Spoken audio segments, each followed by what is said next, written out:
সন্ধ্যাবেলায় কিন্তু একটু নাস্তা খাওয়ার মানে ভাজা পোড়া খাওয়ার ক্রেভিং সবারই কম বেশি থাকে, বাচ্চারাও কিন্তু এর ব্যতিক্রম না। হ্যালো এভরিওয়ান, আসসালামু আলাইকুম, welcome to and cooking and lifestyle. তো আজকে আপনাদের সাথে শেয়ার করব ঝটপট কিভাবে আপনারা বাড়িতে ইনস্ট্যান্ট বানিয়ে নিতে পারবেন মজাদার ফ্রেঞ্চ ফ্রাই।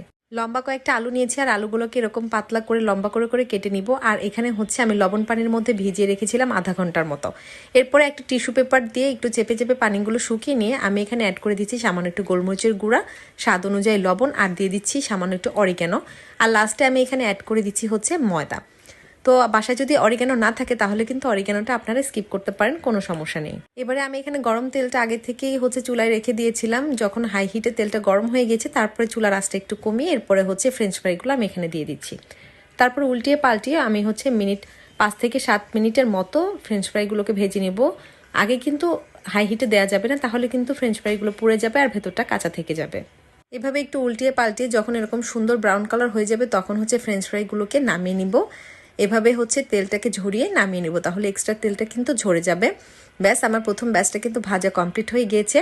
আর এখানে হচ্ছে আমার ছেলে প্রথম হচ্ছে ভাজাগুলো এই যে খাওয়া শুরু করেছে মজা করে। তারপর সেকেন্ড ব্যাচগুলো আমি এভাবেই সবগুলো চুলাতে দিয়ে দিয়েছি। এভাবে উল্টিয়ে পাল্টিয়ে 5 থেকে 7 মিনিটের মতো ভেজে নিলেই কিন্তু রেডি হয়ে গেল আমাদের মজাদার ফ্রেঞ্চ ফ্রাই। সবশেষে হালকা একটু বিট লবণ ওপর থেকে ছিটিয়ে দিচ্ছি, এতে করে খেতে কিন্তু একটু সল্টি হবে, বেশ মজা হবে। ব্যাস, রেডি হয়ে গেল খুবই মজাদার এই টেস্টি এবং ক্রিস্পি ফ্রেঞ্চ ফ্রাই। ছোট বড় সবার কিন্তু ভীষণ পছন্দের ফ্রেঞ্চ ফ্রাই। বাসায় একবার হলেও বানিয়ে খাবেন, আশা করি ভালো লাগবে। ভালো থাকবেন সবাই, আল্লাহ হাফেজ।